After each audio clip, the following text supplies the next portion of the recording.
ரொம்ப நாளாக எங்கள் வீட்டுக்காரருக்கு எனக்கு ஒரு காது குத்தி விடணும் அப்படின்னு சொல்லி ஆசை. நான் கேட்டேன். சரி ஓகே, உனக்கு இவ்வளோ ஆசை இருக்கும்போது கண்டிப்பாக நான் அதை நிறைவேற்றி வைக்கிறேன் அப்படின்னு பெரிய மனசோட வந்துட்டார்.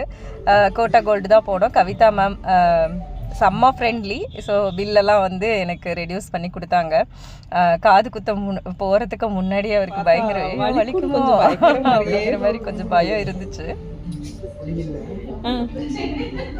கூட வந்து அப்போ இது ஒன்று பொக்குன்னு சவுண்டு கேட்டுது. பொக்குன்னு காது இல்லை.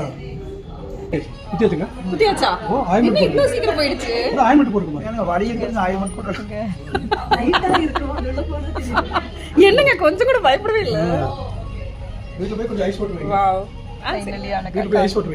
ஒன்றுமே காஞ்சிருந்தது.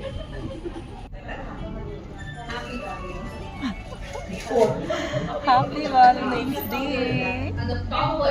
ரொம்ப அழகா இருந்தது. ஆக்சுவலி அவர் ஹேண்ட்ஸம் தான், இப்போ ரொம்ப ஹேண்ட்ஸமாக இருந்தார்.